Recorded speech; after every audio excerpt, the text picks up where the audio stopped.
Buenas tardes, ¿cómo andan? Bienvenidos a estas últimas sesiones de arquitectura. Em, Primeramente, bueno, hoy tenemos un tema específico que es espacio-materialidad. Yo, antes que nada, te quería presentarme. Soy Pablo Lili, conjuntamente con Pico Sánchez, que va a hablar luego, y con Carly Costa llevamos adelante el taller practical de arquitectura Sánchez Lili. Primeramente quería hacer algunas consideraciones antes de entrar en la especificidad del tema y hacer algún par de menciones con respecto al valor del taller de arquitectura como centro neurálgico de lo que es la formación en la facultad. El taller de arquitectura es el lugar donde uno sintetiza todo, es la materia más importante de la carrera, es la materia en la cual nosotros discutimos acerca de proyectos de arquitectura, de obras de arquitectura, reflexionamos y por supuesto hacemos los proyectos, ¿no? Los proyectos que salen de los talleres son en definitiva el producto más importante de la formación que tenemos aquí en la facultad. Y por eso hay 6 años, son 6 años eh, que contemplan el último, que es el proyecto final de carrera, y con eso ustedes se van a recibir. Con esto quiero decir que el resto de las materias están supeditadas a lo que es el taller de arquitectura y es el lugar en el cual realmente hay que trabajar con mucha firmeza. Y ustedes hace muy poco, unas semanas, empezaron a recorrer el camino de lo que es la arquitectura, han hecho algunas lecturas en relación a textos que son importantes, como el de Purini, en el cual conocieron una primera idea de lo que es el proyecto. También hicieron unas ejercitaciones en relación al cuerpo humano, tomaron medidas, relacionaron esas medidas con objetos y con muebles de uso cotidiano. Ahora están haciendo unas experimentaciones, unas ejercitaciones en relación al espacio y en definitiva comenzaron a descubrir lo que es la arquitectura. La arquitectura, por supuesto, se aprende y hay muchas herramientas que ustedes van a ir obteniendo aquí en la facultad, en las distintas materias, y también hay otras herramientas que ustedes ya las traen, ¿no? La razón, la lógica, la intuición y las distintas experiencias que ustedes han tenido a lo largo de la vida también son fuente para ir abrevando para proyectar arquitectura. A nosotros nos parece siempre importante eh, que se hable sobre las definiciones de las cosas. Y si estamos hablando de arquitectura, algunas definiciones sobre la arquitectura nos parecía que había que dar. Y las definiciones sobre la arquitectura son, por supuesto, amplísimas, son muy variables y van a depender de los enfoques. Así hay definiciones de arquitectura culturales, simbólicas, materiales, técnicas. A nosotros particularmente nos interesan las definiciones de arquitectura espaciales. Voy a citar algunas solamente para referenciar. Rasmussen es un arquitecto eh, que seguramente van a hacer alguna lectura ustedes.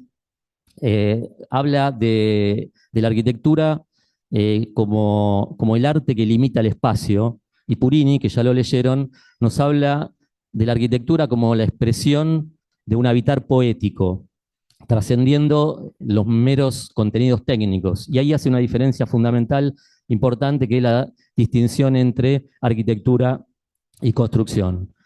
Para nosotros, la arquitectura como taller, nosotros la entendemos como una interfase entre el hombre y la naturaleza.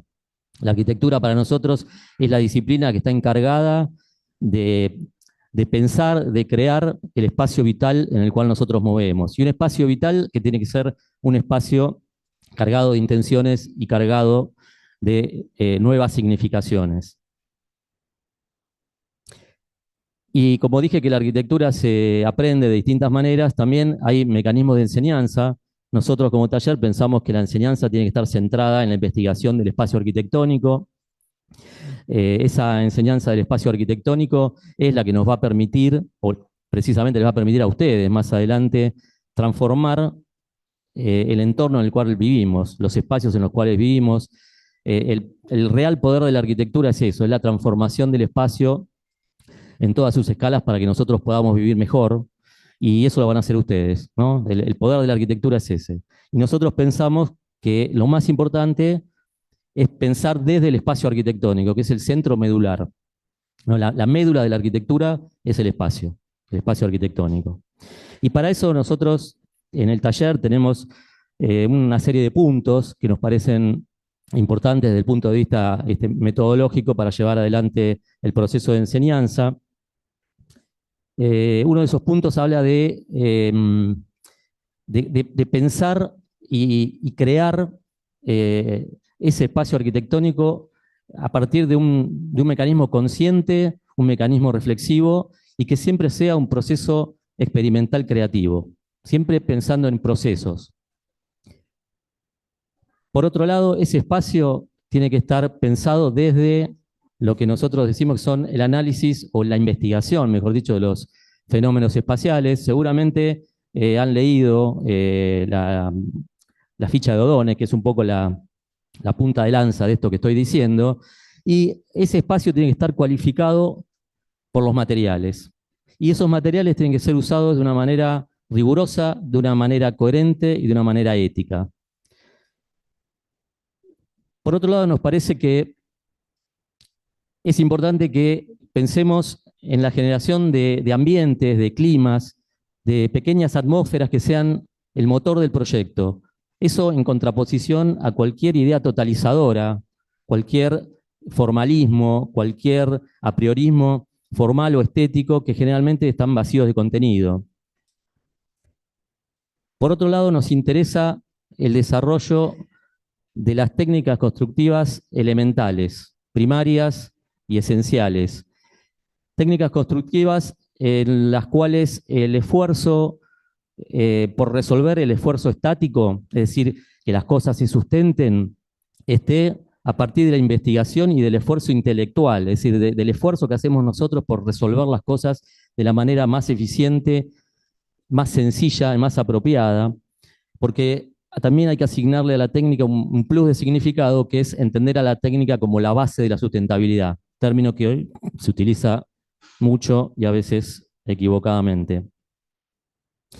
Y finalmente, pensar en una visión que incorpore al hombre como centro del escenario de la arquitectura a partir de una arquitectura que esté pensada desde la percepción y que esa percepción esté potenciada por el desarrollo de una sensibilidad con respecto al lugar, de una sensibilidad con respecto al material y de una sensibilidad espacial. Ahora sí, luego de estas pequeñas derivaciones, vamos al tema específico de la clase y nuevamente vuelvo a las definiciones, pequeñas definiciones que me parecen importantes porque ayudan primero a que nos entendamos entre nosotros, para que ustedes vayan conformando un pequeño diccionario, un pequeño glosario de términos que les puedan ayudar para entenderse entre ustedes, para entendernos entre ustedes y nosotros, para discutir de arquitectura y para realmente hablar con conocimiento de lo que estamos hablando. Y por otro lado, también, y esto seguramente lo van a ir conociendo, los arquitectos tenemos un lenguaje que es propio, así como los médicos tienen su lenguaje, los abogados, los arquitectos tenemos unos términos que nos son propios y que hay que conocer. Entonces, si hablamos del espacio, ¿de qué estamos hablando? Y nuevamente, las definiciones del espacio también son muy variables y van a depender de los enfoques, pero desde enfoques más bien científicos que hablan del espacio como lo tridimensional, ¿no? Las tres dimensiones en las cuales el hombre se mueve. Existen también definiciones más humanísticas y que nos ponen a pensar que el espacio en realidad es el entorno vital en el cual nosotros vivimos y habitamos, y que si a eso le incorporamos la cuarta dimensión, que es el tiempo, el espacio es el que va a asignar toda la vida y todo el ciclo nuestro en la Tierra. Y el espacio ha ido modificándose a lo largo del tiempo. El espacio del mundo romano, digamos, algo que ustedes estudiarán en otra materia como historia, es significativamente distinto a este espacio que estoy mostrando yo, que es el espacio moderno, un espacio que surge hacia 1900. Hoy no es importante que ustedes conozcan las razones, pero sí es importante que conozcan las cualidades que tiene este espacio. Este es el espacio que particularmente enseñamos nosotros en el taller de arquitectura y tiene cualidades. Y es el espacio que ustedes están seguramente practicando en estas pequeñas intervenciones e investigaciones espaciales. Es un espacio que se entiende como volumen y como espacio interior y exterior a la vez. Es un espacio que disuelve los límites entre interior y exterior. Es un espacio que tiende a la fluidez. Yo no sé cuánto se ve de la foto, pero el espacio no está compartimentado. El espacio está jalonado, está dividido apenas por un elemento. Es el espacio que se construye a partir de los elementos primarios de estructuración del espacio arquitectónico, los planos horizontales, los planos verticales, los puntos, las columnas y los volúmenes. También este espacio está cualificado por el tipo de material que se utiliza. En general son materiales que tienen que ver con las producciones en serie. Tiene que ver también estos materiales con elementos más bien planos, como decía, producidos en series, y fundamentalmente está el punto más importante del espacio moderno, que es la independencia de la estructura y del cerramiento. Lo que cierra estas carpinterías de vidrio y los elementos de sustento, esas columnas de perfil doble T, hay una independencia absoluta. Ese fue el cambio radical del espacio moderno. Por supuesto, yo podría eliminar estas carpinterías y estáticamente este proyecto, esta obra de arquitectura se queda estable. Estas son las cualidades de este espacio. Pero hay otros espacios, podríamos llamarle un espacio contemporáneo, lo pongo entre paréntesis, pero evidentemente es otro tipo de espacio, tiene otras cualidades. La relación interior-exterior ha desaparecido, la identificación de los planos, tanto horizontales como verticales, es bastante más compleja de discernir.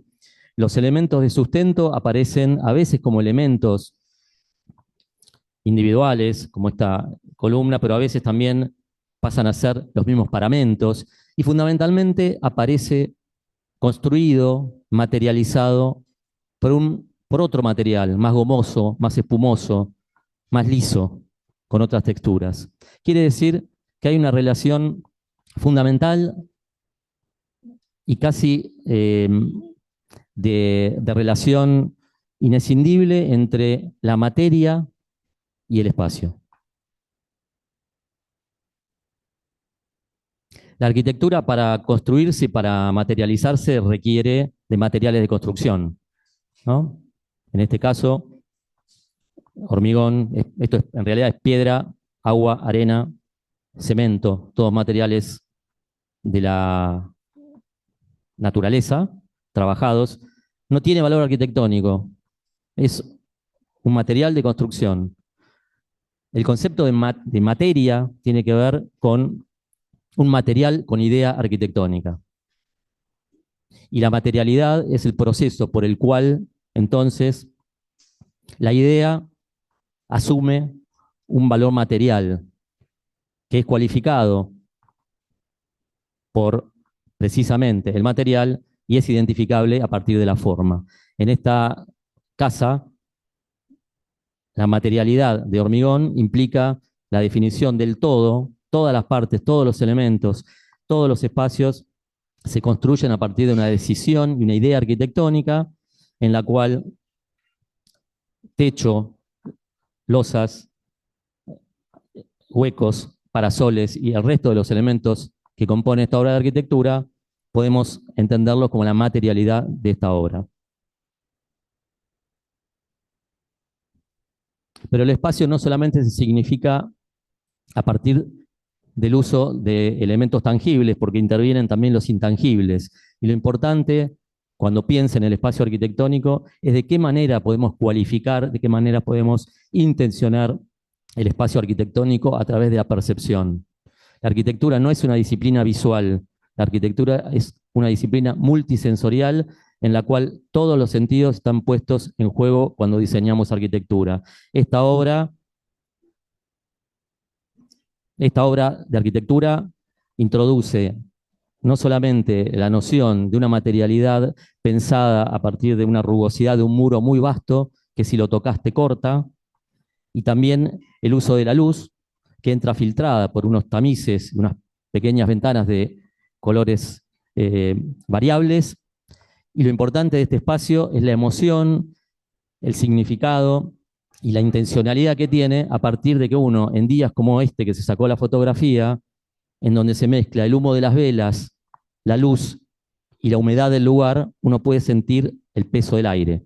En ese sentido, pensamos que el par idea-materialidad es central para el diseño del proyecto de arquitectura. Ahora los voy a dejar con Pico Sánchez, que va a mostrar algunas imágenes. Gracias.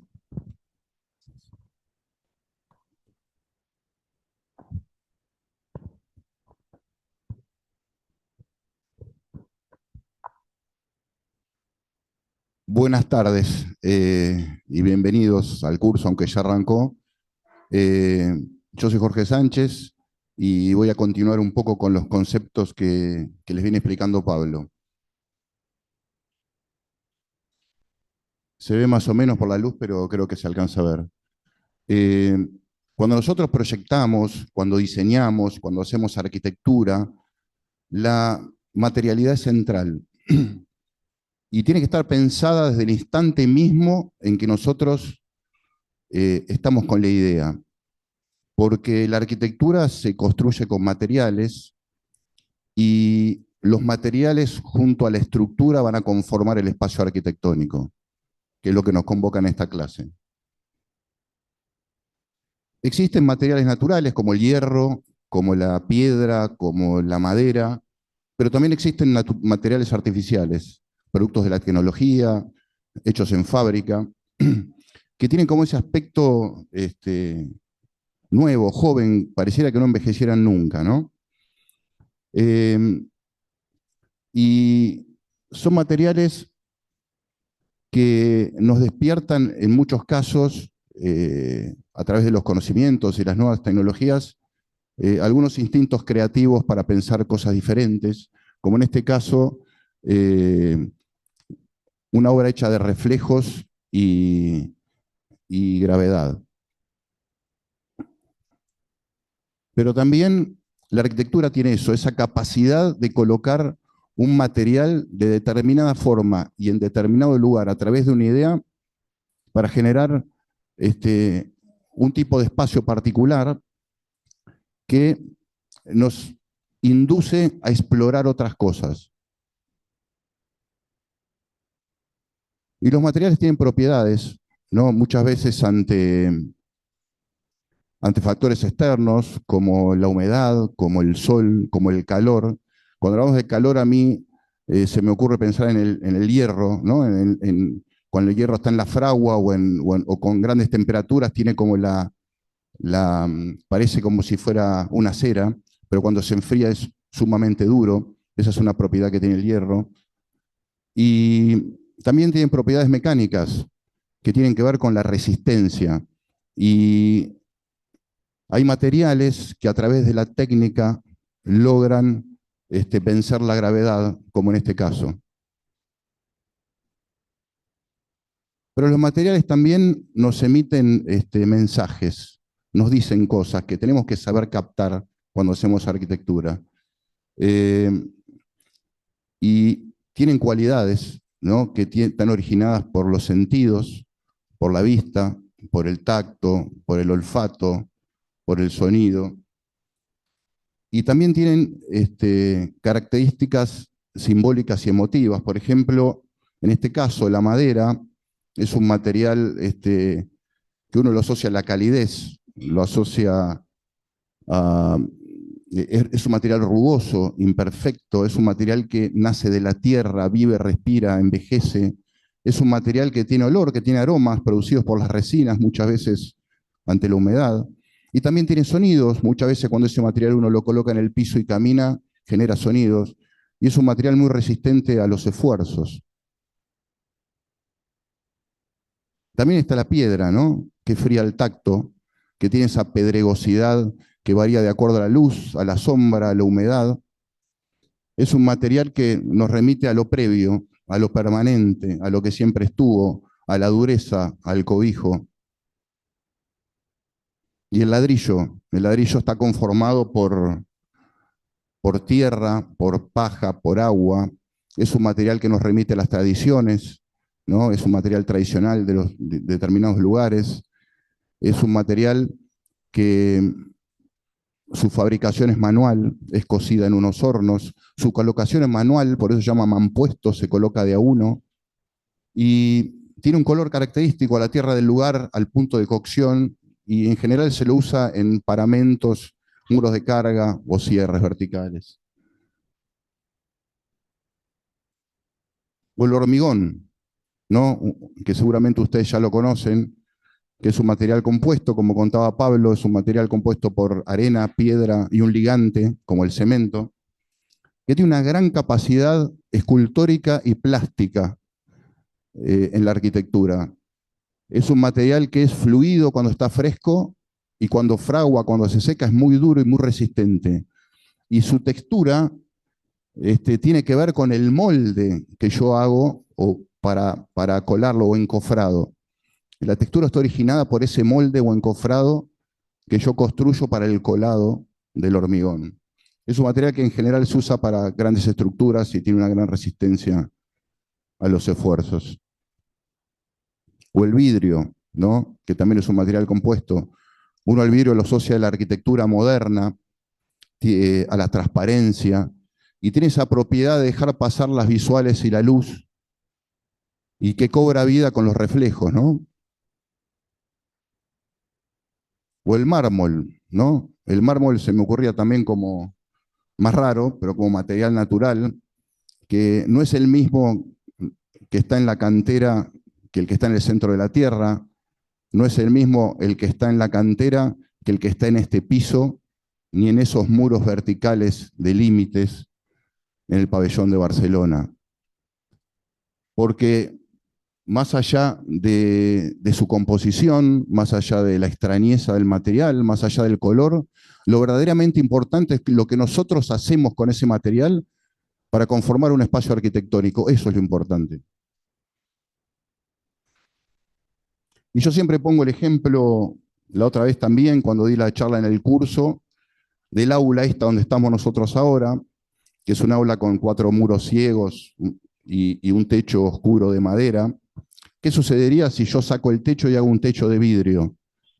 Bueno, la percepción espacial cambiaría por completo, cambiando la materialidad del techo, porque se me inundaría de luz, entraría el sol, vería la lluvia, las gotas de lluvia un día de lluvia, y esa percepción vertical y esa relación espacial cambiaría por completo.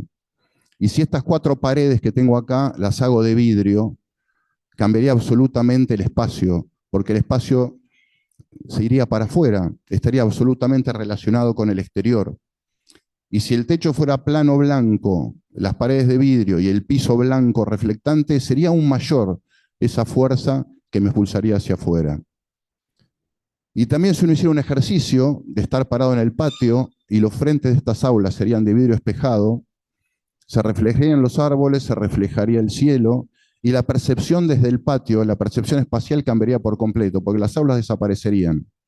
¿Qué quiero decir con esto? Que nosotros somos los encargados de construir el espacio con determinados materiales, con una determinada idea y con una determinada intención. Nosotros.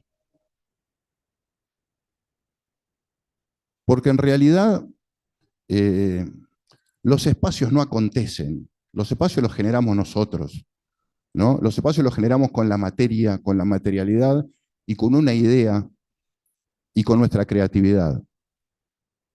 En esta foto vemos una experiencia espacial y material, originada por un solo elemento, una pieza elemental de madera, material, que apilada genera un espacio no convencional, hasta casi primitivo, donde los pisos se hacen escalones, se hacen mesa, se hacen silla, se hacen cama, en una relación muy íntima entre los sujetos que la habitan y el espacio que genera. Porque de nuevo, nosotros tenemos que pensar que hay otros usos posibles en la arquitectura y que las cosas no son como nos enseñaron que tienen que ser. Porque a través de nuestra creatividad, a través de investigar, a través de probar, a través de entender la vida y el momento, podemos probar y podemos generar una arquitectura distinta, con un plus de significado. Pero también la arquitectura y la naturaleza son dos mundos aliados, no son dos mundos antagónicos peleados entre sí. Y muchas veces hay obras que actúan como caja de resonancia, ¿no?, ante estímulos exteriores, donde el sol, donde la luz, donde el viento, donde el agua, donde las sombras, para nosotros también son verdaderos materiales de arquitectura. Y eso lo tenemos que tener muy presente. Para poder pensar otra arquitectura, para poder transformar la vida de las personas y para hacer un mundo mejor, ¿no? Bueno, muchas gracias. Los dejo con Pablo. Pablito, querido. ¿No?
Bueno, buenas tardes. Yo soy Pablo Zelagoski, del taller 7 de arquitectura del turno de la tarde, que estoy junto con Pablo Remes-Lenikov y Toto Díaz de la Sota, los que sí se ve que están por ahí. Y voy a dar una ampliación u otra versión de los mismos conceptos que se han hablado hasta ahora de espacio y materia. Les pido por favor si por un rato pueden guardar los celulares y tratar de tomar apuntes, pensar en lo que se dice, para después también preguntar a los docentes que tienen a su cargo acerca de una obra, de los nombres que se mencionan, una serie de cuestiones que de la charla anterior eran muy interesantes y por ahí se han perdido un poquito esa posibilidad de tener un conocimiento más acabado de lo que se habló. Yo voy a hablar del espacio de la materia. Vamos a empezar con las dimensiones del espacio. Si esto se puede pasar. Y esas, conocer el espacio o empezar a trabajar sobre el conocimiento del espacio arquitectónico o el espacio en general, merece una capacidad de pensamiento, una capacidad de observación. Si nosotros vemos en esta imagen tan pequeña y tan estrecha lo que se está significando ahí, no podemos sacar demasiadas conclusiones porque no tenemos capacidad de reconocer las variaciones o las cualidades del espacio.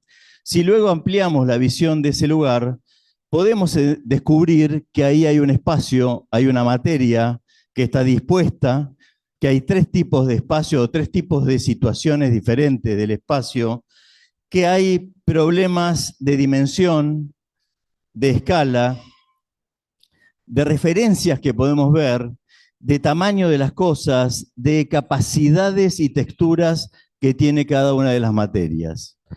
Entonces, esa observación va a tener que ir dirigida a esos aspectos que son lo que podríamos llamar los cualificadores del espacio arquitectónico o del espacio en general.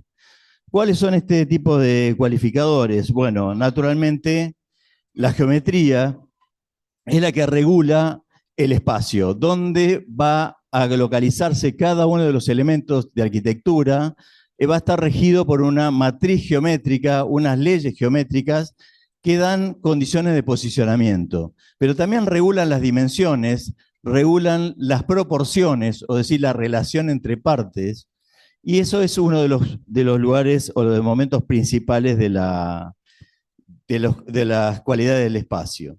Por otro lado, también la estructura, la que organiza y que le da tectónica o sostén a ese espacio y su relación con el suelo van a estar muy ligadas a esa condición de la geometría que mencioné anteriormente.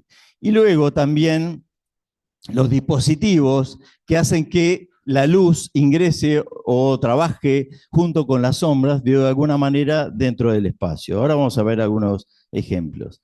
Naturalmente la materia en sí misma, o los materiales después, ahí vamos a ver la diferencia entre estas dos cosas, van a dar cuestiones de textura o de significaciones diferentes. Acá en estas obras, una del Renacimiento y una de la arquitectura esta japonesa, pero que no es tan japonesa, ustedes pueden ver que la geometría está expuesta en el espacio, es decir, las leyes geométricas están marcadas por los elementos que la constituyen, ¿no? Diferente a otras obras que vimos en algunas imágenes anteriores donde la geometría que regula eso no está tan expuesta. En este caso, uno puede ver un espacio muy complejo, en este edificio de Peter Cook, un espacio muy complejo con muchos elementos de diverso orden, con distintos planos de profundidad, pero donde la geometría reguladora no está específicamente marcada. El espacio se cualifica a través del posicionamiento, de las texturas, de los, insisto, de las profundidades de la visión, de los distintos elementos que se adelantan y que se retranquean. Pero esa geometría está, pero no se ve o no se marca. En este caso, cuando hablamos de la materia, si uno ve esta foto, que es una fuente, muchas veces mal atribuida a Eladio Dieste, esta imagen no interesa tanto el material, sino cómo está regulada esa materia. Yo después voy a diferenciar lo que hablo de materia y material. Acá sí, es ladrillo, pero el ladrillo puede estar como en el piso de allá y nos es casi insignificante el efecto que produce eso. Pero cuando hay una regulación geométrica, cuando hay una condición de disposición de esa materia, la cuestión va a cambiar, y si es ladrillo, o si es cerámico brillante, o si es placas de titanio, también va a producir un efecto muy diferente al material en sí mismo. También las condiciones del espesor de la materia van a ser importantes para la cualificación del espacio. Cuando ustedes ven una pared de los que están a los lados, si no conocen lo que hay alrededor, no saben si esa pared tiene 1 metro de espesor o si tiene 10 centímetros. En este caso, en esta obra de Herzog y de Merón, ahí se muestra cuál es el espesor real de ese paramento. Es decir, se muestra ese hormigón, pero se muestra la capacidad de tener un volumen extremadamente grande de materia dispuesta en ese lugar. También podemos ver, y esta sería una foto parecida a la que pasó Pico Sánchez recién, de cuando hay materia dispuesta, pero no está la condición de la textura del material, ¿no? Materia o sin materia, podemos llamarlo. Hubo una experiencia en el pabellón alemán en Barcelona, de Mies van der Rohe, que se lo tapó todo con un vinilo para verificar, no solo para vender la marca del vinilo, sino para verificar si, cuáles eran las condiciones que brindaban a los efectos espaciales la textura, los brillos y las condiciones de cada uno de los materiales que estaban puestos en relación en esa misma obra. También yo no hablo de la luz como un material de arquitectura, sino porque eso es una gran confusión y un tema que se trata muy mal en esta facultad, sino hablo de los dispositivos. Es decir, ¿qué es lo que hace el arquitecto para trabajar la luz, que ahora nos está molestando cuando nos da en la pantalla?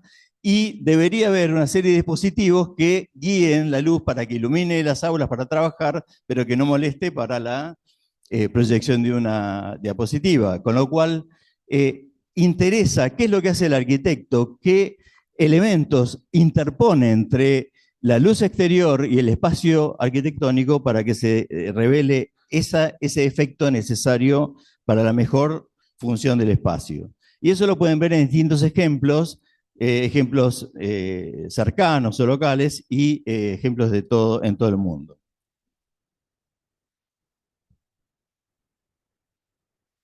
También, naturalmente, la materia en relación con la estructura, es decir, lo que sostiene la estructura resistente, estoy hablando, tienen una condición muy particular. Depende de cómo es ese sostén, eso que le da el orden, lo que organiza lo que está arriba, lo que está abajo, lo que está a los costados y cómo apoya en el suelo, también es uno de los cualificadores importantes de la arquitectura. Entonces, vamos a pasar una serie de ejemplos donde podemos ver distintas maneras en que la materia está relacionada con la condición del espacio, ¿no? Y sobre todo con la estructura. Fíjense que acá yo rompo la definición de que la arquitectura moderna trabaja con la diferenciación entre estructura y cerramiento. Acá la estructura es estructura y cerramiento a la vez, y además dispositivos para control de la luz, y además una expresión de la densidad y la disposición del material en esta obra de esta iglesia en Austria. Ustedes pueden ver cómo las piezas son la materia, esas piezas están dispuestas, son la estructura, es decir, con todos esos únicos elementos se constituye el espacio arquitectónico.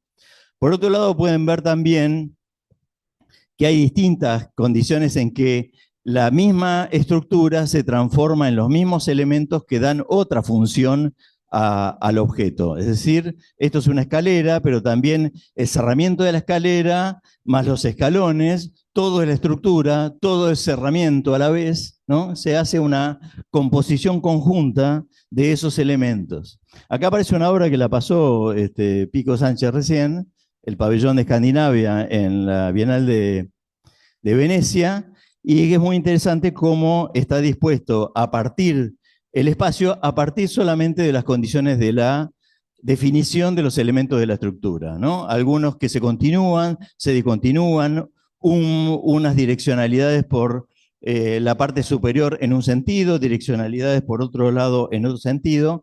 Todo esto es condiciones de disposición de la materia. También se estudia el espesor para que sea lo más fino posible, para que produzca un efecto de levitación de los elementos en el espacio. Pero también esa condición de la estructura puede ser lo que organiza todo el edificio, ¿no? Como una especie de gran cáscara que se define como en obras como la de Arthur Erickson en este museo. O la condición de la estructura define el espacio por sus condiciones de apoyo. Esta obra de Kohlhaas, que en un momento la casa esta de Burdeos apoya de un lado sobre el suelo a través de condiciones tradicionales, una especie de vigas y columnas, pero también del otro lado está volcándose, con lo cual necesita tensarse con un tensor, tirar hacia abajo, no apoyar, sino hacer el esfuerzo que contradiga ese volcamiento, entendiendo que esa condición dual de la estructura genera por debajo un espacio muy interesante que tiene que ver con esa inestabilidad que cambia la noción del espacio muy diferente a todo lo que era lo tradicional. Y por otro lado también puede ser que la estructura vuelva a ser todo y monomaterial, como en este tipo de obras, con distintos planos, distintas secciones, distintas capas que se va haciendo de materia que se van desarrollando. Esto era un poco para pasar esa relación entre materia y estructura. Pero ahora vamos al otro para hablar un poquito de lo que es, yo entiendo que es materia y materiales y todo eso. Entendemos que en el proceso de proyecto podría haber más, yo pongo cuatro pasos. El primero es lo que llamamos el plan material. El segundo, la definición de los materiales y sus efectos espaciales. El tercero, el ensamblaje de los componentes. Y el cuarto, el diseño de las partes y el diseño de los detalles, que tiene que ver también con una condición estética y artística de esas piezas. ¿Qué quiero decir con esto? Que en el inicio, en el primer punto, hay algo que llamamos plan material. Todavía no depende de los materiales, sino que yo tengo materia que no sé de qué material es y tengo que decidir dónde disponerla. Le voy a dar condiciones de densidad, de posicionamiento, de estar arriba, estar abajo, de estar más apretado y más holgado. Es decir, le voy a dar condiciones de situación en el espacio. Primero es eso y luego viene el material. Yo no puedo empezar a pensar una obra si no tengo un plan material inicial. Por ejemplo, acá uno puede ver en estas obras de la antigüedad donde hay más densidad de elementos. Si uno piensa que esto es materia, ustedes no saben si eso es de arena, de piedra, de barro, de ladrillo o de acero, sino que ahí, si supuestamente hubo un arquitecto, decidió que hay un lugar como arriba a la derecha, que hay materia puesta puntualmente, hay otras que están continuadas, hay lugares de más densidad de materia, como a los bordes, y hay lugares de menos densidad de materia, como en el centro. Eso está previo, es esa decisión, y eso es lo que nosotros denominamos el plan material. Y es eso, en los inicios del proyecto. Nosotros elegimos cómo se dispone esa materia y después le damos la condición material. Será de hormigón, será de ladrillo. Ese es el segundo paso en el cual nosotros entendemos que ahí aparecen los materiales adecuados a ese plan que hicimos primero. Yo quiero que se entienda un poco eso, porque primero trabajamos la materia como algo que no es un material, sino que es masa, peso, levedad, cantidades, posicionamientos. Y luego será, si la viga es de hierro es mejor, pero el cerramiento es de madera. Ahí Miralles podría haber dicho, pero la viga también puede ser de madera. Es decir, ahí están las variaciones, pero la forma que organiza esa materia en el espacio ya está dada. Luego se elige la condición material. El tercer paso sería, cuando ya está definido los materiales, bueno, ¿cómo se combinan las piezas de distintos materiales? Esa madera con el acero con el ladrillo, cómo son el ladrillo si juega como en la obra de la derecha, de principio del siglo XX, como paños y no es como mampuesto, no es un muro. Y una cuarta instancia, hablamos del diseño del detalle, es decir, ya en la escala más pequeña, cada una de las piezas puede ser reinterpretadas, ya tiene su condición en el espacio, tiene su posicionamiento, tiene su material, tiene su forma de combinarse con otros elementos, pero tiene la capacidad de decidirse hasta el último momento de diseñarla en todos sus aspectos.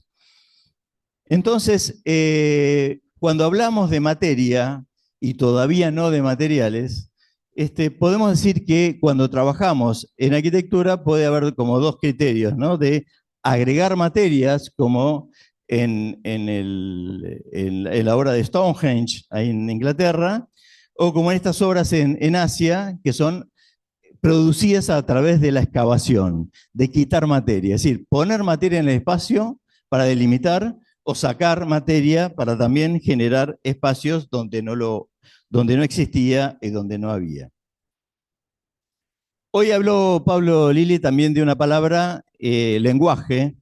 Yo recuerdo a Tito Tomás cuando decía la misma frase que dijo Pablo, pero también la decía con dos sentidos. La arquitectura tiene su lenguaje, que son las palabras, y que es muy importante ese léxico o ese diccionario que decía Pablo hoy, pero también tiene un lenguaje que es el lenguaje de cómo hablan los elementos, el lenguaje que habla la arquitectura, no los arquitectos, sino los arquitectos a través de sus diseños. Es decir, cómo habla un muro, qué dice un muro, qué dice un suelo, qué dice una plataforma, qué dice una viga, es un lenguaje. Si es muy gruesa, dice que es pesada, si es muy fina, dice que tiene levedad. Es decir, ahí hay un lenguaje que se usa y la materia está relacionada justamente con esa condición de lenguaje. Pero muchas veces se entiende que el lenguaje define la condición del espacio. Y en la arquitectura moderna se trabaja mucho eso. Pero sin embargo, yo pongo esta obra de Alberti, del Renacimiento, donde ustedes pueden ver, es la misma obra, pero de dos caras, de dos fachadas, donde en una está el lenguaje, porque está agregado el estuco, están las líneas pintadas, están las carpinterías, están todos los elementos que hablan por sí mismos, y en la otra está solamente la materia, ¿no? Una parte inconclusa de la obra. Fíjense que el espacio arquitectónico ya está definido en la derecha. No necesita tanto de lo que es el lenguaje arquitectónico en este caso para definirse. En cambio, la arquitectura moderna o ortodoxa se muere si no tiene definido el lenguaje específico.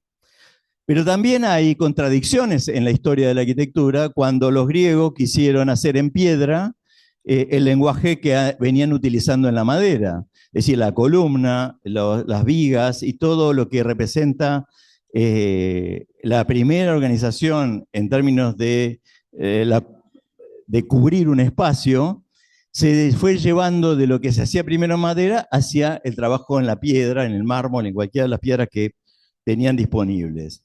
Hay una contradicción, es decir, no hay una naturaleza del material, no están trabajando con el lenguaje de la piedra, sino que están trabajando con el lenguaje tradicional de cómo se construía.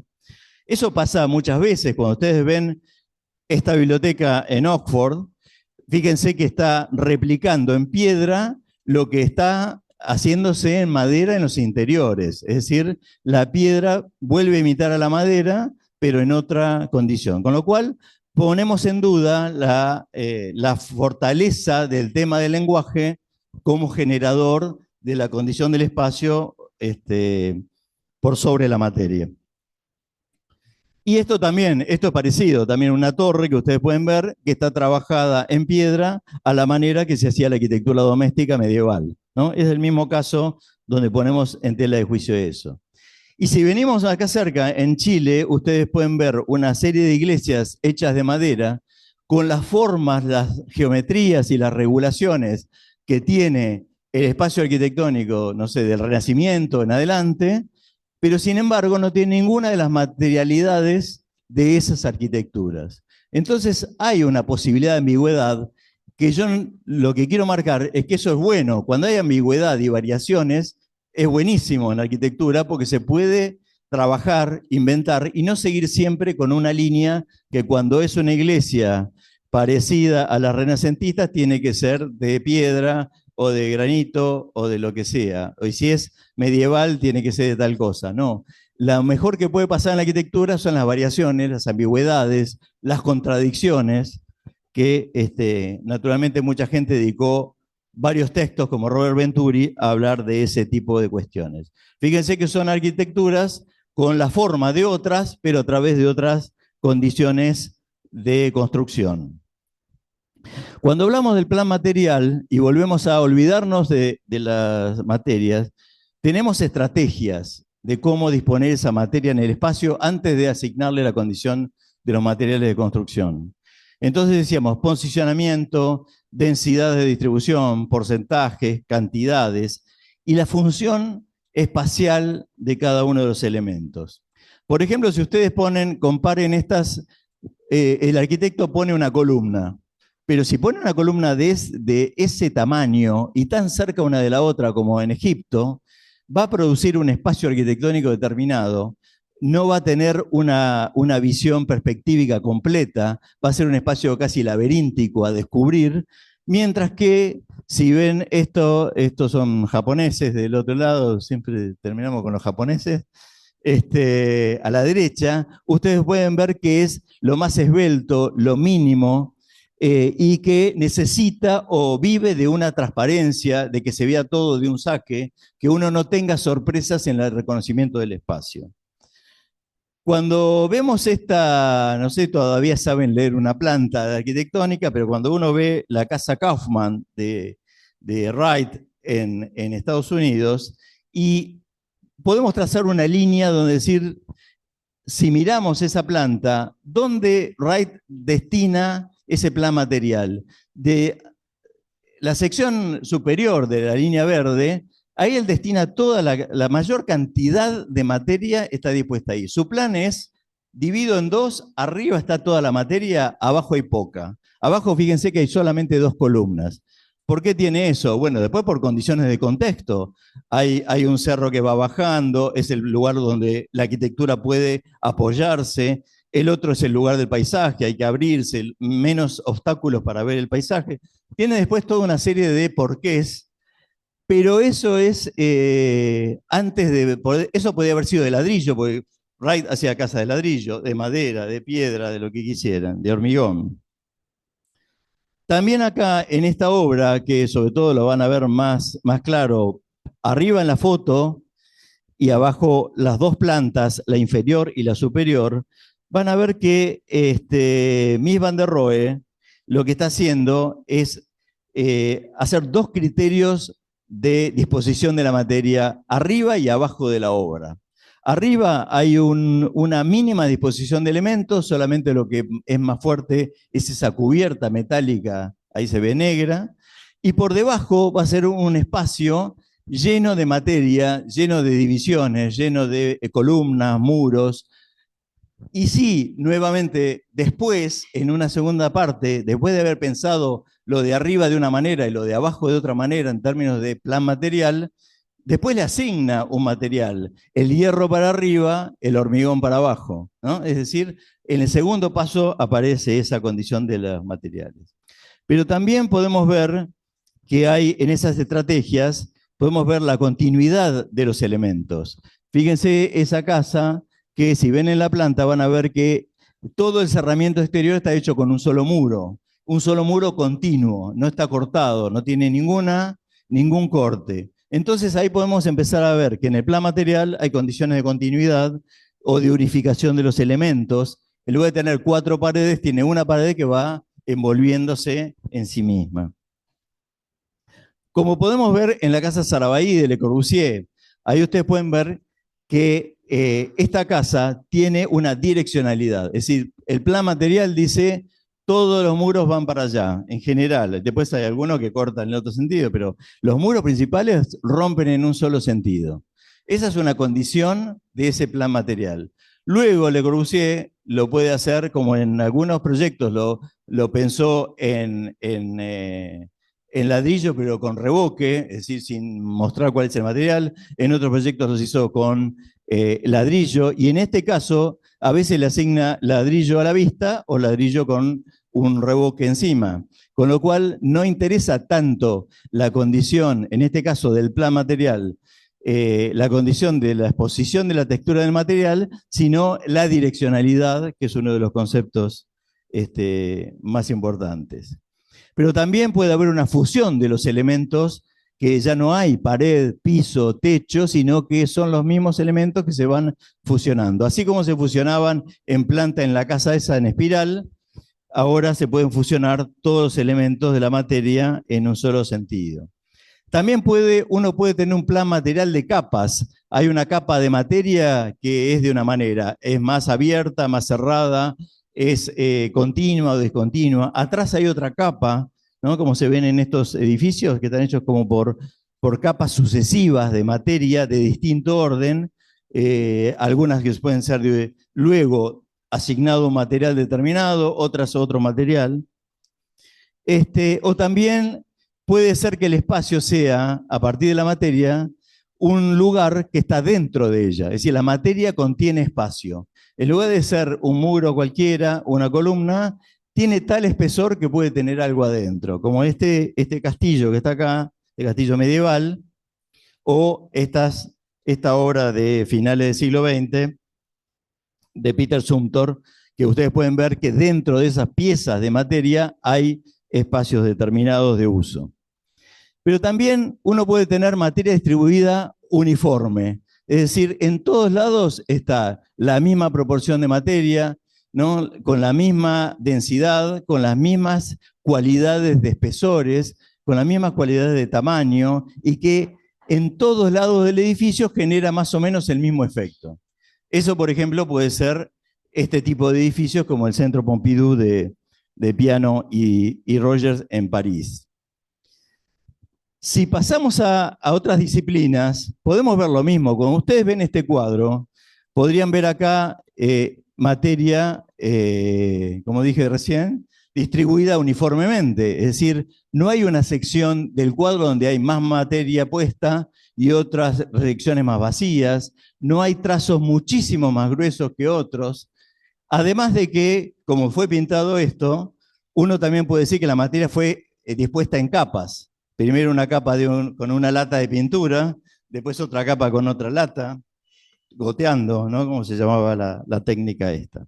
Pero fíjense qué pasa en esta obra, cuando ustedes ven que esta la pueden ver en el Museo Nacional de Bellas Artes en Buenos Aires, que vale la pena verla en vivo. Acá podemos trazar la misma línea que trazamos con la casa de Frank Lloyd Wright. De la mitad para abajo está toda la materia, la mitad para arriba hay muy poca cosa. Entonces ahí hay una decisión, y después lo que está bueno es que cuáles son los elementos que van a atravesar de un campo al otro, ¿no? Como son la lanza y la cruz, ¿no? Que también tienen su propio significado. Y si ustedes van a la música y vemos partituras, no las escuchamos, pero si las escuchan mejor, incluso en Spotify yo creo que tengo una lista que se llama Plan Material, que están estas dos obras. Si ustedes ven la de Stravinsky, ven que las notas están individuales, separadas, ¿no? Como si uno hiciera pip, pip, pip, pip, pip, ¿no? En cambio, lo de Mozart son acordes todos superpuestos, es decir, todas las notas superpuestas. Hay una densidad y una conjunción y una superposición de materia en un lugar que Stravinsky la tiene uniformemente repartida, ¿no? Eso después, si uno escucha a Mozart, se dan cuenta que Mozart es todo chan, chan, chan, ¿no? Fuerte, y los otros son, en este caso, pequeñas notas aisladas que se van combinando. En un caso, la melodía sale por la sucesión de las notas, y en el otro caso sale por la condición de las armonías que se generan unas contra otras. Entonces, vimos que hay estrategias de manejar el plan material y también hay operaciones, ¿no? Operaciones ¿qué hacemos? Una vez que disponemos la materia en tal lugar, también tengo la posibilidad de hacer otras cosas más. Entonces siempre tengo posibilidades de hacer algo más con lo que hice. Una vez que pongo una pared, no me puedo quedar con que esa pared queda ahí y es así. Siempre la tengo que poner en tela de juicio y poder someterla a nuevas operaciones arquitectónicas. Entonces podemos a un muro, yo por ahí pongo una imagen ahí arriba que es la base de algo que va a ser después sometido a una serie de operaciones, nos va a dar una obra conocida de la arquitectura. Pero uno puede estirar, ensanchar, extender, desplazar, fusionar, rotar, plegar, elevar. Un muro no tiene por qué estar siempre apoyado en el piso, puede estar levantado, dejar una raja abajo, puede estar discontinuo, lo podemos superponer, hacerle capas, hacerle conjunciones, bueno, apoyarlo, direccionarlo, sustraerlo, etc. Si nosotros a eso que está allá arriba le aplicamos esas reglas, nos va a dar esa planta, que es la planta de esta axonométrica que está acá abajo, que es una obra de Mies van der Rohe. Es decir, esa obra no puede ser entendida si solamente decimos dónde están posicionados los muros y no tienen ni espesor. Acá Mies van der Rohe le da espesor, longitud, los dobla, hace ganchos, ¿no? Los interpenetra uno con otro, y ahí sale la riqueza de esa obra de arquitectura. En esta última placa pongo siempre esta imagen, que es un estudiante de arquitectura protestando, ¿no? Dice, dejen de decir materialidad cuando se refieren a los materiales. Los materiales de construcción son una cosa, pero en el diseño arquitectónico hay algo previo que es posible de hacer y que últimamente se está olvidando mucho, que es ese plan material. Decidir antes dónde van las cosas, cómo va a ser en términos de materia pura, y luego asignarle en otro paso la condición material.